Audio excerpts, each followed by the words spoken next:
why do people fail, right?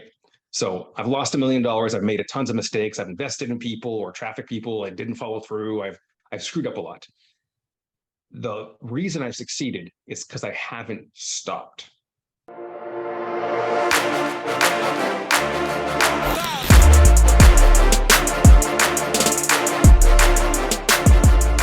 Welcome to Seven Figure Entrepreneur Podcast, the #1 podcast for you behind the scenes with real online earners. No fake gurus here. Today, we have the wonderful Cody Bramlett. I'm excited to be here with you, man. I really don't know shit about you, which is fantastic because that is exciting. We also have the wonderful Tyler Devon here as well. So let's dive right in. I love it. Thank you guys for having me. I really appreciate it. I'm excited to be here to talk shop about anything and everything. So, have so much to share. It's almost endless. So, where do you want me to start? Well, man, I did actually read up on you a little bit. From what I understand, you started in the fitness space, and then now you're more on the side where you help people build supplements. Does that make sense, or is that accurate? Yeah, exactly. So I back in the day, I was really into Dan Kennedy and Bill Glazer stuff. I love the idea of direct marketing, affiliate marketing world, and I just love that content. And I loved kettlebells. I was literally obsessed with the idea of kettlebells as a fitness tool. And I trained at a gym, and the lady was quite literally a wife of a billionaire because it was in La Jolla, San Diego.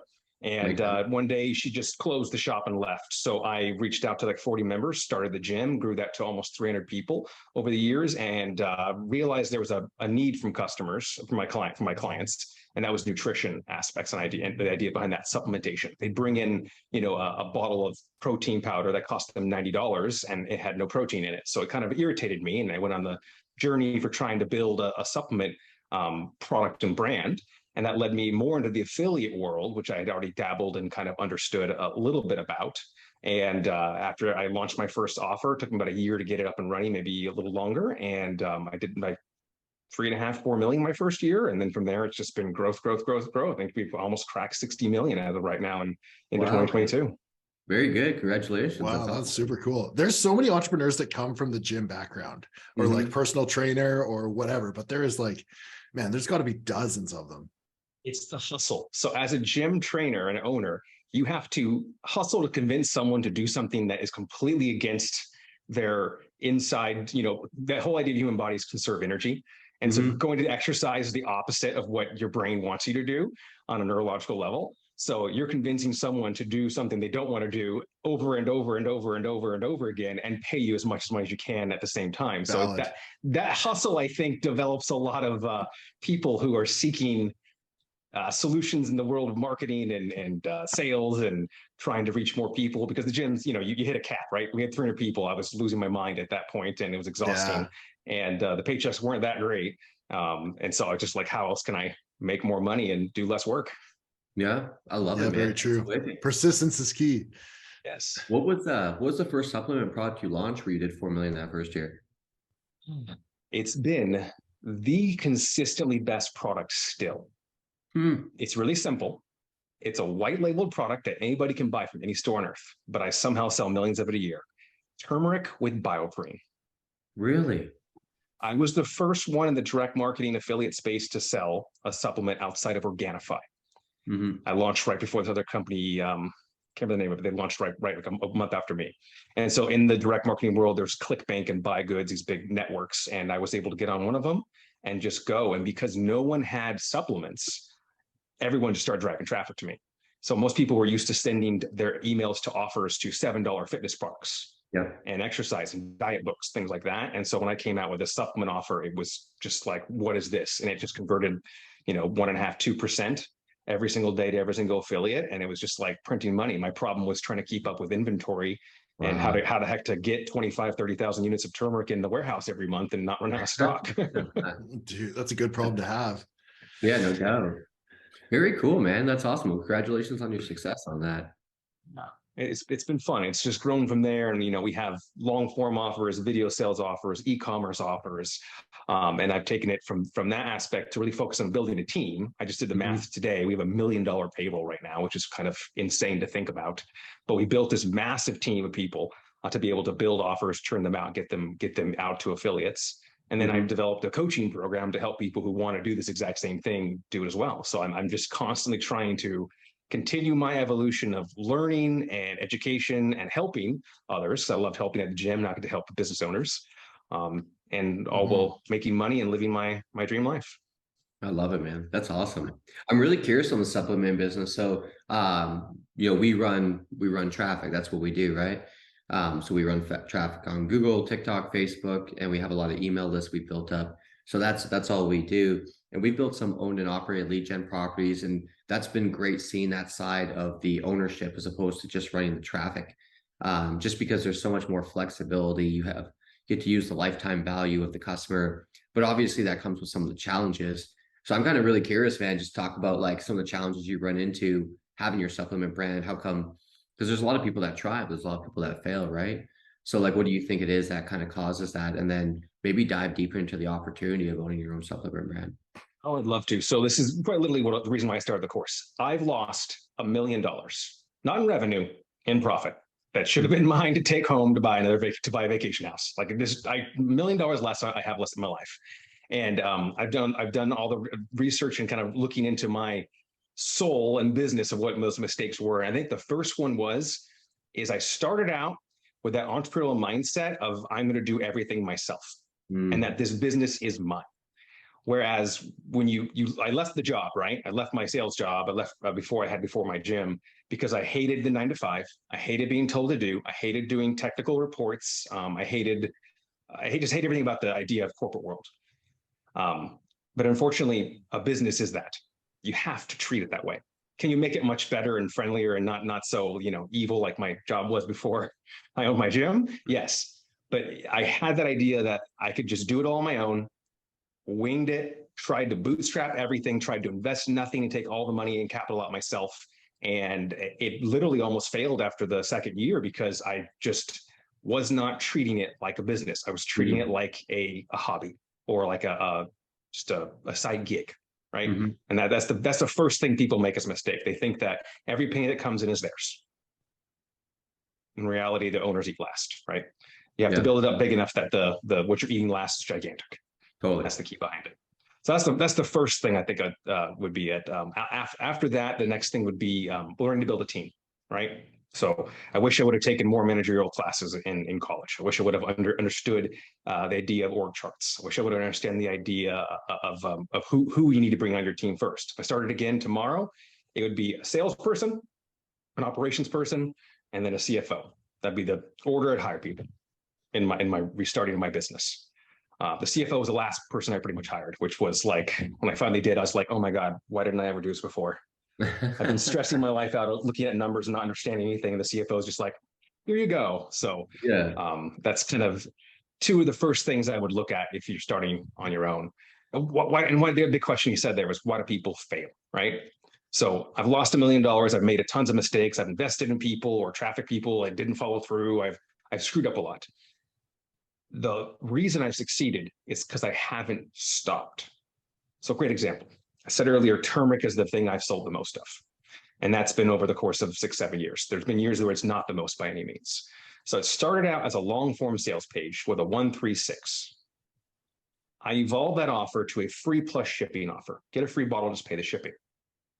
Then I evolved that offer into a buy one, get two free. And then a buy one, get three free.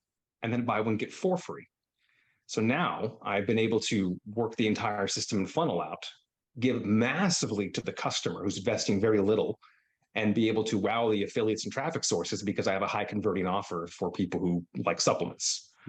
So it's an evolution and not giving up and always retooling it. That buy one, get free deal. I have like 7 designs. Like we've gone through so many different variations of that. So it's the idea of not stopping, not giving up, and to continue to tool with what's working, remove what's not, and to just continue to innovate. That makes sense, man. Yeah, I was thinking about that a little bit too, just as far as how you go about managing the traffic. I think, a lot of people have a conceived notion where it's like, I need to know how to make the product and I need to know how to advertise for it. But you're shaking your head. No, I know the same, similar idea as you. Obviously, there's people out there that would love to sell your product if they knew about it, right? Exactly. So number one, you do not when you start out, you do not make a custom product unless you have money and you're willing to lose it, right? You do a white labeled product, and there's like 3 or 4 manufacturers out there. I'll introduce anybody in my coaching program directly to them. You can find them online as well if you'd like, but they have probably between 30 and 100 SKUs, each company, of products. So you pick your product that makes the most sense. What matters most is the sales copy, the story. What convinces someone to know, like, and trust you, and that first connection, that first touch to buy. Because like our goal is 1.5%. 1.5% of people land page should buy first try. If the page doesn't hit that, it's garbage. We move on, or we retool it, I should say. If we can get it higher to 2 or 3%, we got to crush it off. So being able to make sure that that sales copy works is key. How do I do that? I find great copywriters and pay them $20,000, $25,000 in commission. How do I do it at the beginning? I lucked out by the skin of my teeth by a really junior new copywriter for $1,000 wrote my sales page, and it worked like gangbusters. Had to do like 2 headline tests and then it started working. Oh, it was fish in a barrel back then. Yeah. Every now and again you get lucky. We've had similar situations where the copy we used out the gate seemed to work, but by and large, it definitely doesn't happen like that. It takes time. I would say I have a coaching client in the program, and they went through, I think, 36 offers this year, and one of them did multiple 7 figures. So, but it took them 36 offers to find that rush it. I mean, they did okay outside of that, but like it does take time. So the question is, how do you reduce your risk and your investment, and how do you make something work so that when it does make money, even if it's not a unicorn, we call them, right?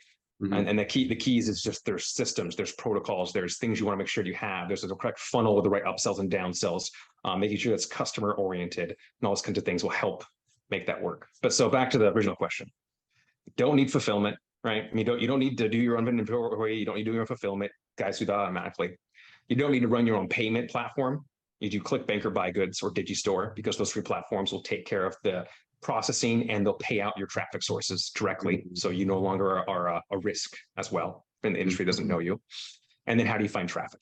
So guys like you, right? You drive traffic, you look for great offers. If they work, you make some kind of partnership deal where you get paid a commission or a percentage of rev share. Or the direction I love working the most is affiliates. And so you go to Affiliate Summit West, Affiliate Summit East, Traffic Conversion San Diego, all these kinds of events, and you just go to all parties. And all you do is, like, what do they say, is you shake hands and kiss babies. Right? Make friends with everybody you know, to the point where they're like, oh, it's Cody. Like, even if you have no offer, right? They like you. And then when you finally get a chance to get in front of them and follow up with them to be able to see if they would run your offer, they're that much more likely to work with you. So in the first year you might get 10 people, and then it grows and grows and grows. I think my network right now, like 400 or something like that, of people we've worked with in the last 1.5 years, 2 years. So you don't have to know where the traffic is. You don't have to know where the product comes from. You don't have to know how to write the sales copy. You can find the right person to help you in all that, or lead you through that. I just got to make sure you're working with the right people. That makes sense. What would you say as far as, like, if someone's like, hey, I kind of like the idea of a supplement business. How much capital should I allocate to building a supplement business? What would you kind of tell them? Definitely. So outside of coaching and outside of what you need to live every day. So let's say you got a day job, or you're a trust fund baby, and you got your 10K, 5K a month, and you're set, right? You don't have to worry about that stuff. You'll need, if you want to have a successful sales letter, $20,000 to $30,000 for copy. Then you'll need to have design and dev done, which will run you between $5,000 and $10,000 to build the funnel, depending on who you're using, if you're getting roll over the coals or not. 5,000 is what it should be, but some people pay a lot more. Roll the coals, so I like that. I haven't heard So you're looking at $25,000 to $35,000 to get going. The product costs you nothing because it's white label. It's in a warehouse. You're not paying for traffic, right? So that $25,000 to $35,000 will get you a very high level sales page written by one of the best sales copywriters in the industry. And from there, it's just a matter of who can you get that offer in front of to run traffic. And so let's say you don't have a network in the beginning. How are you going to do that? So let's say it's like you're like 6 months out from Affiliate Summit or some sort of affiliate event, right? You have your offer built up. How are you going to find those affiliates if you know nothing? Well, the first option is you can run your own ads, right? I know I have clients who strictly run them on Facebook. They don't do any affiliate stuff. I'm trying to bend them into to try it because their offers will murder it. But you can do that, right? You can run your own ads and get it to go, and keeping it small, getting 3 to 5 sales a day. Anybody can kind of figure out that kind of level on Facebook. You go any further and you start running into chances of things imploding your hands. Had it happen to me. Cody Bramlett can't run ads on Facebook anymore. Dude, me and my entire team. That's the game. So you can go small on Facebook, right? $80,000 a month, $100,000 a month at most, probably. In terms of meeting the affiliates, how do you do it? You get involved in programs. So I have a coaching program, right? Self-plug, boom. Join my program. There's 35 people with companies in there, some with nothing, some with multi-million-dollar companies. You make friends with them. You get them to promote and help you test the offer, right? You make partnership deals with people. So, for example, the copy guy, he writes such great copy, does so many good things. You could say, hey, I need help with this. Any way I could leverage you more and give you a higher percentage of payout? Because they're all looking for a few dollar commission per sale. Maybe you give them 30% of the company. Boom. Now you got someone who's more invested into helping introduce you to things. Again, joining programs for affiliate stuff. Plug to one of my best friends, Amber Spears. She is it's a company called East Fifth Avenue and Traffic Tribe, right? You can go in there and meet 300 people and get traffic from them. Is it easy? No, but can you meet them? Yes. It's literally a system she built. We're like, hey, everybody that I've met in my life is here. Make friends with them and do what you need to do. That's so much easier than trying to knock on doors, shake hands, kiss babies, get introductions across the board. Try not to be a drunk fool at an event and get yourself embarrassed, be embarrassed, So there's a lot of ways to do it. You just have to put yourself out there and understand how much you're going to be spending to do it. So I know we were going down that thread. So 25, 30 grand for copywriter, 5 or 10 for design and dev. What else do you think? I mean, if you want to do a VSL, a video sales letter, you're going to spend another 10 to 15. I wouldn't do that personally until the page works, unless you are a traffic person. So if you own the traffic, you know how to do it, then you could do the VSL and run it yourself. But a video sales letter would be a secondary thing. Gotcha. So the copy these guys are writing, it's just strictly the copy. Are you guys doing long form and selling through that? Yeah, majority of what I've done in my career, probably about 90% of it is long form. Really? Interesting. Or e-commerce hybrids. So I do a short, medium page, like for the buy one get 3 free turmeric offer, and it's just like, turmeric's amazing for you. Here's all the reasons why. Turmeric's amazing for you. Here's the deal. And so it's very simplistic in that aspect. Don't think that's easy though. I've pages gone through 50 different variations to make it work right. Yeah. But it's not overly complicated and artistic in the format. Yeah. Very cool, man. I love how simple you make it, because honestly, at the end of the day, I think a lot of people like overcomplicated things. It's, in my opinion, not the overcomplication, it's the perfection. Right? Design's done, right? Good, get it live. But I don't like it. How do you know what you like's going to sell? What's his we have a friend that has a great saying, Adrian. What does he always say again? You are not your customer, or something like that. Yeah. I'm not a 65-year-old woman buying a diet pill. That is 100% true. Yeah. I always say numbers don't lie. So just rely on the numbers. You know, it's very interesting. I remember I met with this huge, they were 8 or 9 figure solar company, probably 9 figures. And she's like, hey, I'm going to show you the best converting lead generator page for of all the clients we work with. And I won't say who it is, but you'll probably guess. It literally, you go to the page, there was a headline and a box, and then like a yes or no. She's like, this is by far the biggest lead generator that we have. We pay them hundreds of thousands to millions a month, and this is their funnel.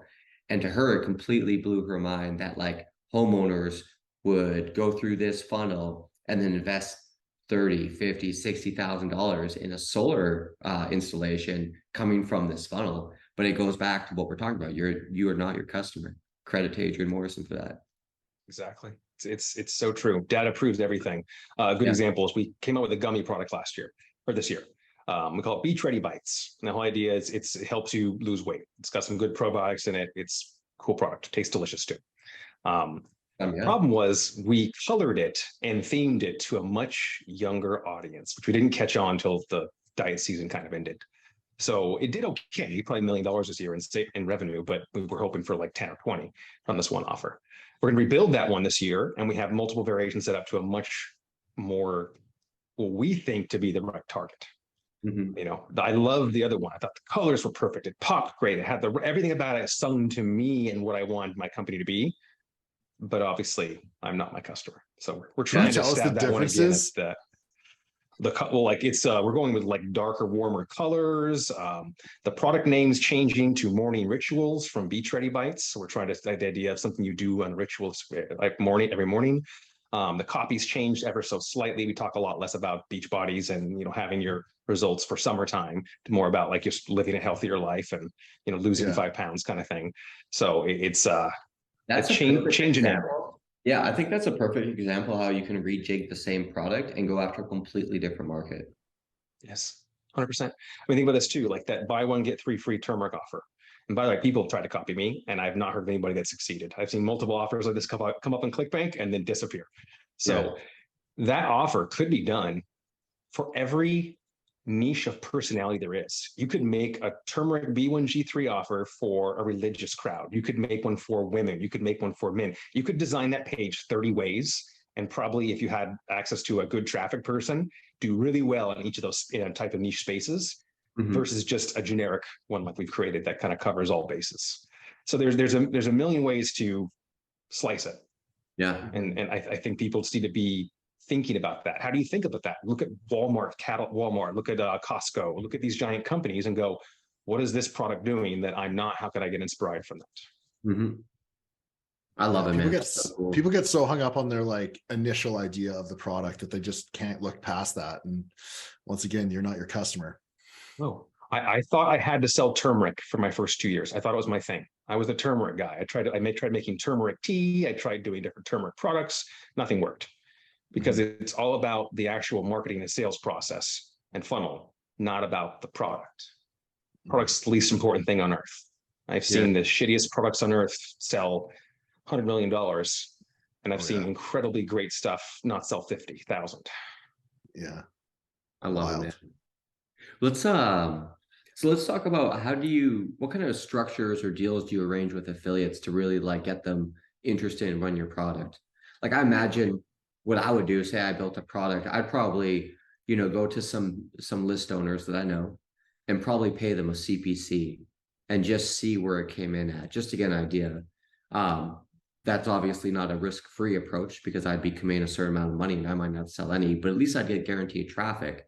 And then from there, I could kind of rejig my funnel and then, you know, figure out, you know, what actually is working and what's not. But what would you suggest for people? Yeah, definitely. So this is the biggest question I get from my clients, who are especially the new ones starting out who haven't had an offer before, is where do I get the traffic from? Or how do I get this tested? And so number one, you join groups like mine, I test my clients' offers, all of them. I give them all a spot. If they're higher up private coaching, I'll give them a limited test. If they're just in the mastermind, they get a couple to see if it works. And if not, they got to get back and retool it. Yeah. So you join organization groups, they help you test, right? You make friends with people in those groups. You say, hey, will you test a segment of your offer list? They'll help you test. So there's ways to get free stuff done that way. The less risk adverse ones is, of course, buying a full drop for agreed upon price. So you said a CP cost per click, right? Yeah, CPC. So CPC, a cost per click. It's dangerous because if you don't know how much the person's going to send and you only have a $2,000 budget, you get 8,000 clicks, what do you do? And your offer tanked. You know, what if you don't have $8,000? I know plenty of people like that. I've been in that spot. So what do you do at that point? So the key, I think, would be to find a flat rate purchase to buy a list drop. Hey, it's $1,000 for a drop. You know what it is. You understand the average clicks that get sent. You've seen the stats. You can test it that way. However, a lot of people who have sale lists, they just sell it for cost per click or per drop, don't have strong lists. So the metrics you're going to get from those are not going to be the same as you're going to get from a list like mine, which is curated and warmed and taken care of and massaged every single day to monetize and maximize its profitability. So it will not perform the same way. You may not see the same thing. So it's understanding that. Another thing too, with a product, a CPC lists are more dangerous to work with because a person who is sending tons of clicks and makes more money selling a CPC has clients that like to click but don't like to buy. So as an offer owner, you basically are buying into leads versus customers, and you put yourself at a higher loss in that perspective. Or my offer didn't work because you thought it didn't work, but you were actually in front of a ton of leads versus a ton of customers. So you have to be sure and understand what you're looking at the list, how that list did with some similar offers, and just kind of get as much data as you can before you pull it off. If you see that list doing things that you're trying to mimic, sure, try it, right? If people are driving traffic on it, it probably works for them. It should work for you. But if you're just blindly buying it, that's a roll of the dice I wouldn't recommend. Gotcha. Now, how do you get people to pay? So there's CPA and rev share, right? ClickBank is known popular for the rev share. You get like, 50% front end, 60% back end kind of thing. And you can, of course, change that and tool that for different affiliates. I prefer CPA, both for my list and for paying out my affiliates. Because a CPA, if I say, hey, Tyler, send emails to this offer converts at 1.5% to 3%, depending on your list. I'm going to pay you $50 a CPA. And you'd be like, well, it seems kind of low. I'm like, just trust me, it'll work. You run to it. You normally expect you're going to make $3,000. You make 4. Boom. Now you're happy. You want to mail it again. If I did a rev share, if I made more money because you had very high customers, you would get a higher cut, right? I wouldn't be able to make as much profit. You would be happy either way. You didn't know that I made an extra $3,000 in the back end, and you were more than pleased with the offer. So instead, I've given away my opportunity to make more profit to be able to reinvest in my company and hire and grow. Also, with a CPA concept, I like if you are continually improving your offer, you don't have to pay out more. So the great example is I love teaching back-end flows, how to optimize them, how to make them best for the customer. I'm glad we're going to this topic because I was certainly going to bring this up. Oh yeah, and if we've taken the turmeric offer, it started out as an let's just say $85 average order value. Guess what it's at today, 3 years later of tweaking and poking and twisting? $320. Oh, I wish. I don't know. It's a $49 front end offer. Buy one, get three free. Started out as an $85 average order value. Now it's at $138. Wow. So it's huge. Do I pay people more than they used to? A little bit, but not that difference, because I want to be able to take that extra $15, $20 and either use it as a way to put more bottles in the package to keep the conversion rate going even higher, thus making the mailer even happier, or use that money to reinvest in my company and keep growing it. Yeah. That's awesome. So do you, on the front end there, do you lose or break even on that with the affiliate commission? So if you are losing, or if you're breaking even, you have to know your numbers like a ninja, which I know very few companies do. But if that's your plan, you have to be number obsessed. You need to have a CFO or a high level account on your team. If you don't, do not try and break even. You will go upside down way faster than you think. If you're trying to lose money, my God, you better have a revenue source bringing in a couple $100,000 a month outside of that, like a strong email list that you don't need that money for anything else. So we do not. We've been caught with our pants down before, running to 4 or 5 massive lists that were just churning, $250,000 a month each at a loss. And that after like multiple months of us realizing it, bit us in the shorts, right? We had to basically cut everybody down. We lost half our revenue each month, but we became profitable as opposed to just hemorrhaging cash.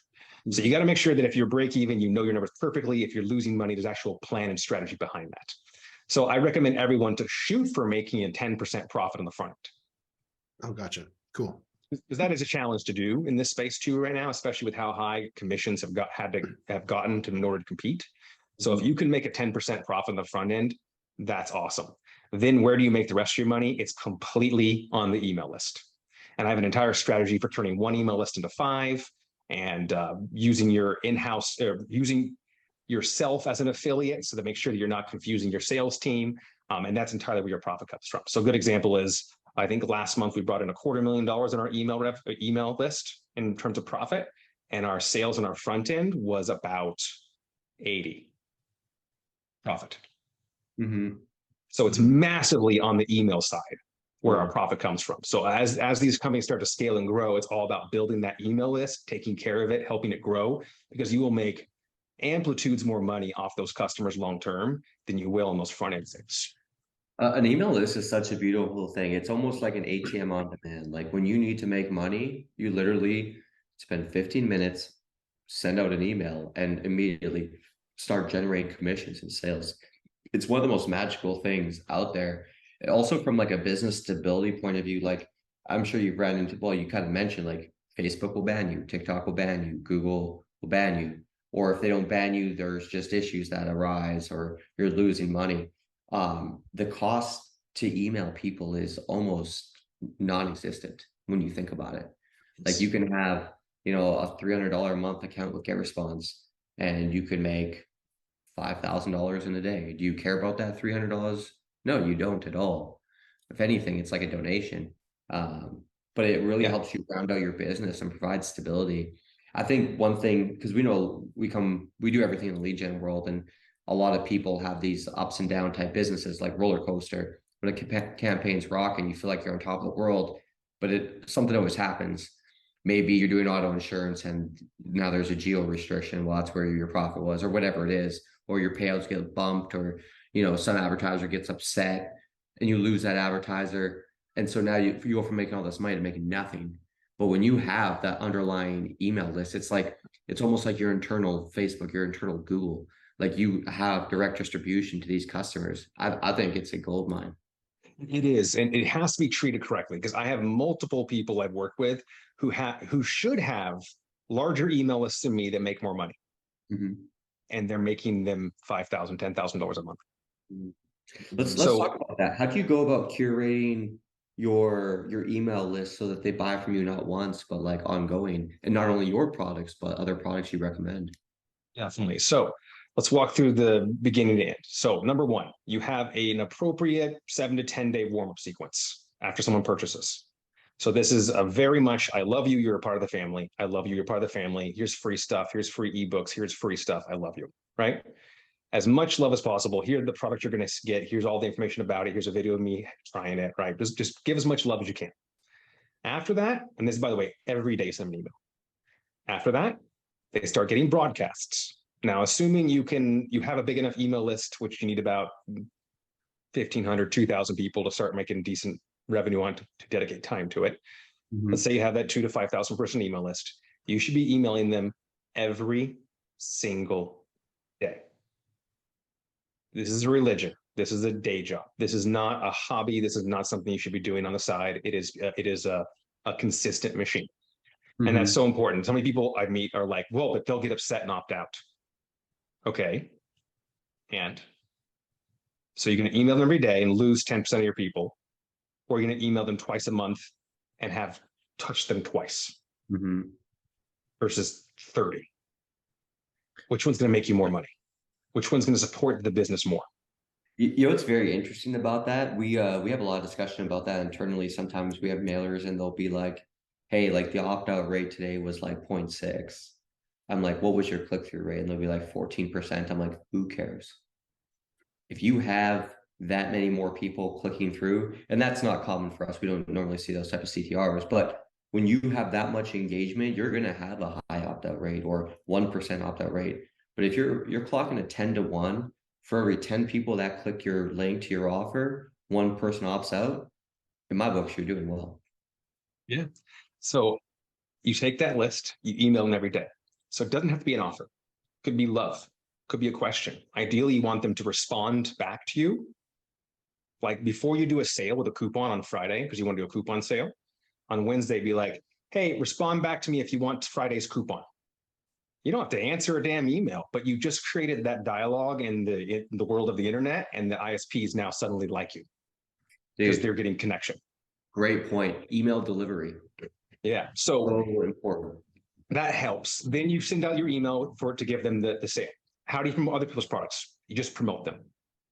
So this comes into the idea of how you want to run your company. What kind of moral value do you have, right? Are you going to send just crypto bro offers that don't work and are crazy? Or are you going to keep it true to your actual health brand or exercise program, or, true program that actually works that you hopefully have that is making people happy?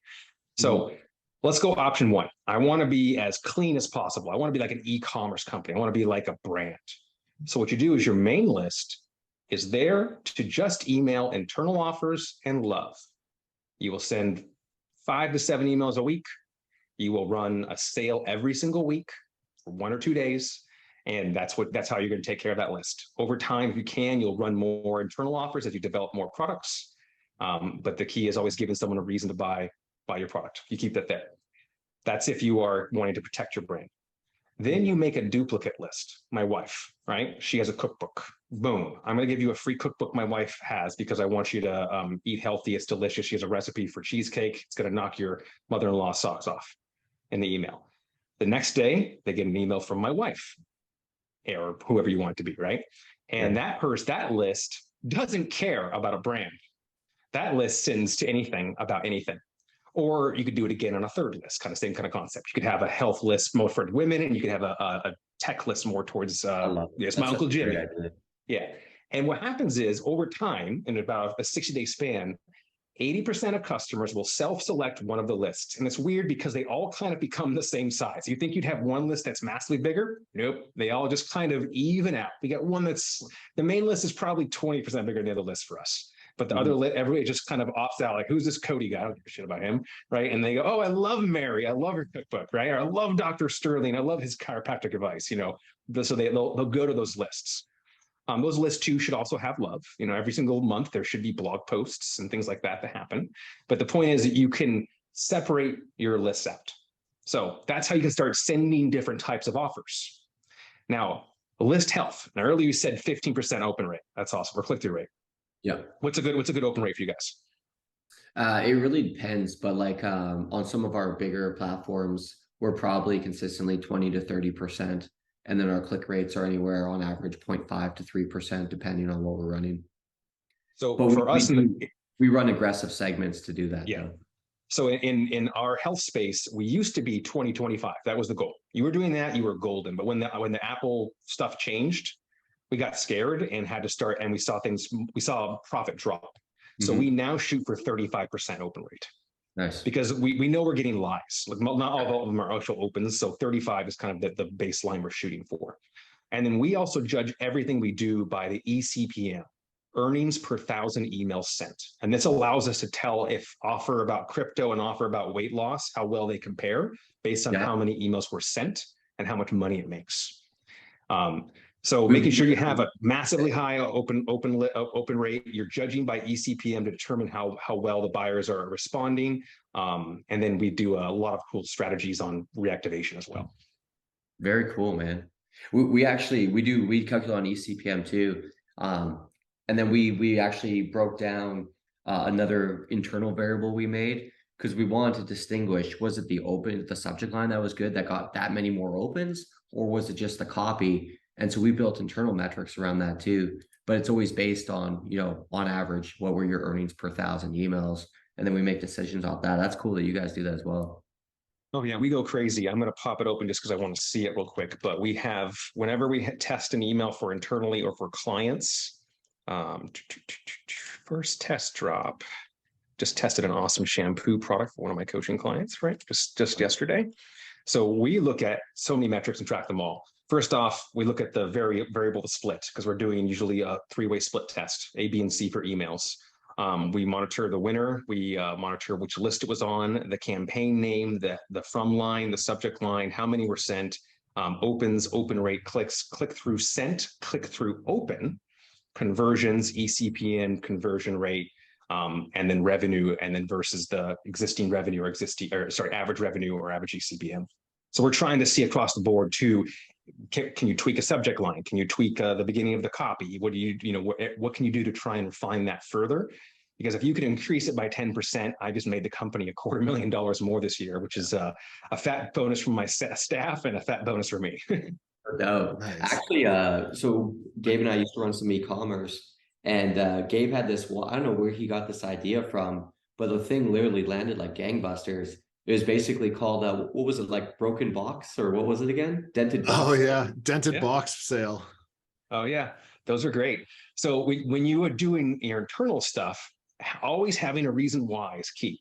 Yes. Right. So we were just discussing in our planning or our KPI goal meeting this morning. What do we do for Black Friday? Last year's Black Friday was a bust. The year before that worked great. So we're going to try 3 new offers. We're going to run coupons for them all. And we're going to kind of rev up the coupons each day. So we're going to get it more and more exciting each day. And then on Monday, we're going to roll everything out with even higher coupons. We're kind of just going to be giving people more and more bonuses throughout the time and try and, excite them. And I think the reasons are going to be, we have too much product. My favorite one ever was I put the labels on upside down. Oh, amazing. That's so cool. Little slits like that. What you're saying seems so simple, but like what people need to understand, that's the difference between a $20,000 and a $40,000 email potentially. It is. And the part that's hard too is when you're first starting out and you do this and you're like, yeah, I made like $500 or $300. Yay. Right. I was in the exact same spot, but at scale, it starts to make sense. Oh. So what I think is really important, even back to your first question about, what mistakes you make, what would you do to make it right, is you build these systems now, you stick to them now, you write your SOP, standard operating procedures now, and you improve upon them and you stay consistent over time. Because if you get good at making those ideas for sales every single month and you have a process around that, and you don't stop, in 3 to 5 years, you're going to have so many sale ideas that it's just shooting fish in a barrel at that point, because out of the 50 things, which one works best and when. And then people will be in your shoes, mentoring other people on how to do the same. Yeah. Yeah. Awesome. On the topic of sales, Tyler, do you remember that guy we had on the podcast where he would password protect his website and shut it down for a week? Or it might have been longer than a week. And he's just like, the sales come in. Yeah, he's like, the sales come in. The only way you can get in is with this special code that I'm going to give you. And it literally, the numbers, man, we're insane, like insane. Yeah, it was nuts. Love that. I imagine that we're great in it with a kind of a personality product or company, especially because like if you had a really good niche coaching program, that might be awesome. I don't like doing that stuff in my coaching program. I'm actually kind of anti-marketing with my coaching because I really just want to help people who are actually serious, not just get anyone to invest in me. So it's kind of a change of how I do things. But that's a lovely idea. I think it was clothing that they were doing. Yeah, I think baby clothing specifically, if I remember correctly. Yeah, you get happy moms who want stuff. Yeah. Almost copying that supreme kind of concept. Yeah. Man, I didn't realize like how genius the baby market, clothing market was until I got like intimately familiar with kids and realized that stuff only lasts like 2 weeks and then you have to buy it all over again. Like what a phenomenal customer base you could build. Amazing. Dude, it's a mess, man. Like Rebecca, so I'm having a kid in the next month or two, and Rebecca's just bought like all the same stuff in different months. And I was like, why do we have like 3 massive Gap boxes, like baby Gap boxes here? It's like, what is this shit? Yeah. Oh man. And box one will be gone before you know it. There's a reason why guys don't have babies on their own. Yeah, true. That's true. I would just buy like a few months newer or older and let them grow into it, That's right. Just like our mom did. Oh God. Yeah, that was a discussion this morning. Yeah. Good luck, man. Good luck. I wanted to ask you, copywriters. I would say one of the biggest assets online right now is creative and copy. How do you go about finding proven copywriters or even know who to take a risk on? Because if someone's going to spend 25, 30 grand on a VSL, like how can they have a certain level of certainty that, they're investing with the right person? So this is the hardest thing of all. I have a dear friend, Stefan DeGeorgia. He started a copy, him and Justin Goff, they started a copy coaching program back in 2019.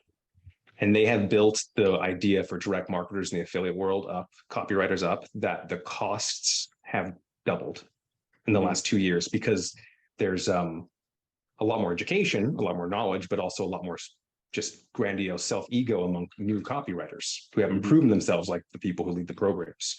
So you get in front of a lot of people who think they can do great or have written a sales letter for someone with a company like mine that can make crappy sales letter make $1 million and think they're good when they're not. So it's really tough. And so like in our coaching program, there's one copywriter who has a program, and this gentleman, he basically wrote in the financial space, then moved to the health space. He's moving more into the beauty space now. In terms of what? Exagora? He may have worked for Agora at one point. Gotcha. I just know Agora had an army of like amazing copywriters. Yeah, Like, and they were a did that because copywriter they would march machine. them all in a room, 20 of them at a time, and have them just go. And after 2 months, there'd be 4 of them left. Yeah. And then Crazy. whoever would beat the last person's copy on the same product would then start collecting commission. So it was very much dog eat dog there. I had a lot of friends in the Agora community before they imploded, trying to sell Bitcoin stock advice that also lowers your diabetes. Amazing. Basically, though, this copywriter, he basically made an entire program where he mentors younger copywriters, but actually really aggressively copy chiefs them. He's got about 10 of them in his group. And so if you come in with a lower budget than his cost of 25K, he pairs you with the right person, but you're getting copy that is almost equivalent to what he would do. And there's very few people doing that. And so when you work with a copywriter, you have to make sure that they are business oriented. They're not a bohemian artist, because a lot of them are. I'd say 80% of them out there are in that bohemian kind of free spirited. I made 10 sales pages. I'm going to live in Costa Rica. I don't care. Leave me alone. Poof, disappear, right? Yeah. And you want someone who's going to be there to be able to make new headlines, make adjustments, make changes. And you want someone also who is knowledgeable and potentially can introduce you to a few people for tests, right? You want to have that kind of partnership. So it takes time to get there. Referrals is the biggest and most important way to do that. Joining programs where there's people who are proven. But even this guy that writes stuff for me, he writes duds sometimes. And they're just like, it didn't work. And at that point, we're like, okay, is the whole page gone? Is it the headline that needs to change? And you have to start dissecting it to understand what it is to fix it, to get it start working. Mm-hmm. Yeah, it's tough. We've hired a few like lower level copywriters, and they're okay, but like to find those top tier ones, man, you really have to sort through some shit. You do. And the lower ones aren't bad either. You can put them in a coaching program and help them become better writers. Hire the good guy to be their copy chief. Is things you can do as well. But it's tough. So I would personally be looking to partner with one. If you're an operations person, an ads person, and you're like, I hate this, you find someone who's written tons of sales pages and be like, hey, I want you to be a 35% partner in our profits, and you'll get this commission as well. You just got to be the copywriter for us. And you come up with an agreement in that in advance, because that's how you build long-term relationships. That's how you can test something enough to get it to work. You know, the other thing I think you're bringing up in a roundabout way is like the biggest thing I've noticed, I've made more money the more I've understood about myself as an entrepreneur, what I'm good at and what I'm not. And I think the sooner you can figure your shit out and yourself out, the better off everyone will be. And so like what you said right there, if you know you're an operations guy, I'm certainly not an operations person. I know that. And every time I surround myself with operations, everyone makes more money. And so I think the other thing that's really cool about your program, as you've been talking about this, you're really teaching people to become a CEO in a lot of respects, like how to build a proper business, as opposed to, like, for lack of a better term, a mom and pop shop where you're kind of doing everything and your kids are like running the dishes in the kitchen. You know what I mean?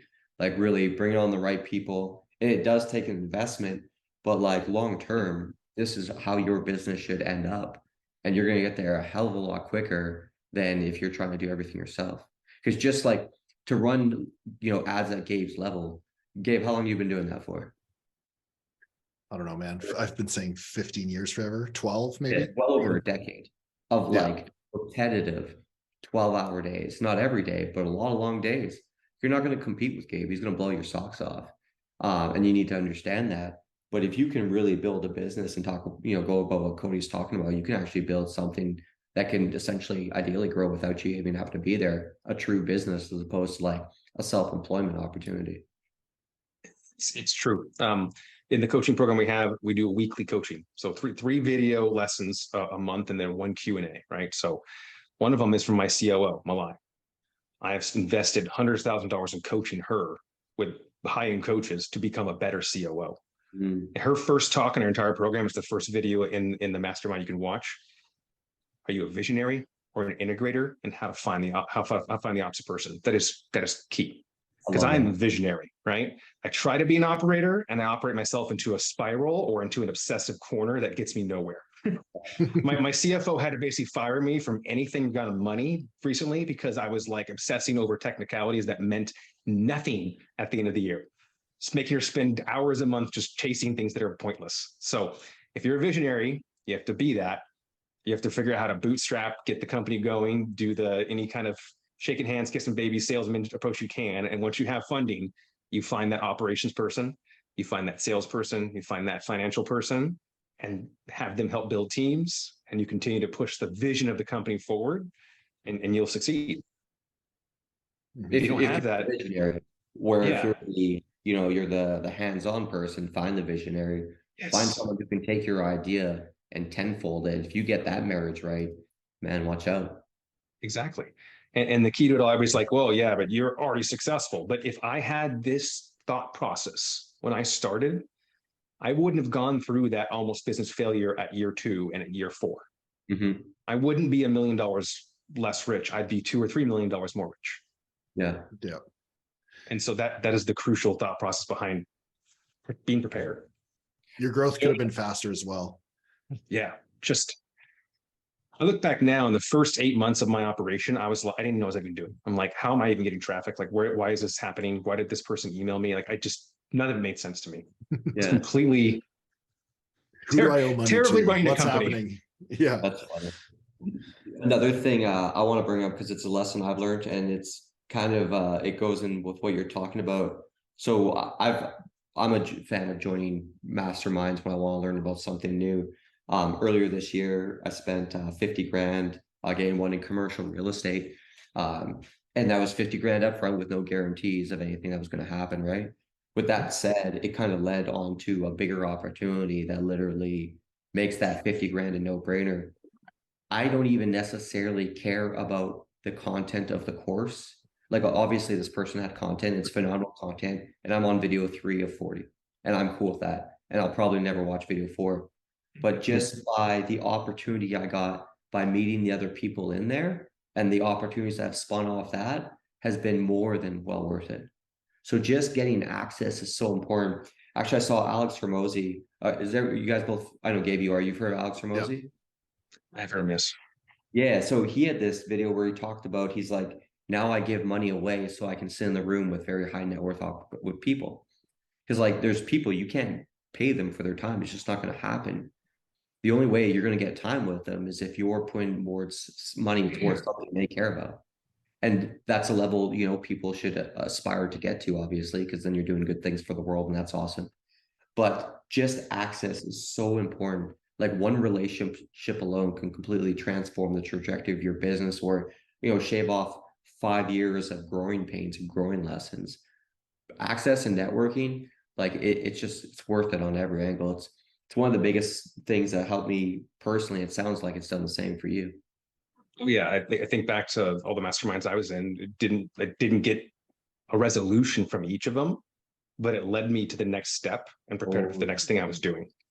I kind of crap on this one mastermind I was in because it didn't help me in one aspect, but it literally just opened the door for this affiliate world for me to see it and be like, oh, that's where I'm going, right? And so it's very true. I will say one important thing to that caveat is that when you are a part of a program and you're learning something to try and do that thing, do it. Yeah. I don't like working with people who don't do. Yeah, I agree. So make sure that that's something you're actually following through with, right? So Tyler, you said it led you to an opportunity that changed. That's fine, right? You now know that you're going this direction, not this direction. Cool. But you can't sit in the group every day or every month and not take action. Like there's Wolverine chasing you and a fire in your basement, and you know the house is going to burn down in 4 hours. You have to keep pushing forward aggressively to get there. Otherwise, you are wasting your time and not achieving what you need to do. As well as the person getting paid for. Like, at the end of the day, like, I don't have a course, but I know Gabe has a course. You have a course. I'm sure you love working with people that actually execute. Love it. Love it. A gentleman that loves to execute can't afford the coaching program. He's kind of gotten some tight funding. He executes. He's not living the program. I'm not letting him leave, right? Because when you execute, you get the help, you get the benefit. Yeah. I give way more opportunity to the people that actually try in my group. Like, and I'm not saying I don't give other people the chance of opportunity, but it's just like, if I can see you're hustling on stuff, like I'll bend over backwards for you to get you to that next step. Cause I want you to win. That's the whole point why we're freaking doing this. Like everyone in my group paid the same amount, but like, I want you to win because you're showing that initiative. So. Exactly. It's crucial. I would imagine too, there's probably like a sense of like selfish fulfillment from your end, being like, man, I just helped this guy like, make $10,000 this month, where before he was working at, some job he hated. Dude, for sure. Like completely transformed not only It his feels life, good. but family's life. I mean, I've always loved teaching the gym, right? I used to love teaching kettlebells because it's a completely different exercise movement. And when you get it, just this light in people's eyes for how easy it is and how fun it is, like that was amazing. And then hearing people lose like 30, 40 pounds, you're like, oh, sweet. Yeah. So now I'm doing that with people in the financial side, and it's exciting too. I absolutely love it when people see success and they actually push forward with it. Yeah. I don't know if this is true, but I heard somewhere where this person was interviewing a billionaire, and it's like, how do you become wildly successful? It's like, well, help everyone else get what they want. You heard of shine theory? No. Shine theory, yeah. Google it. There's a little blurb about it, but basically, it's that you have to help everyone else shine, and they help you.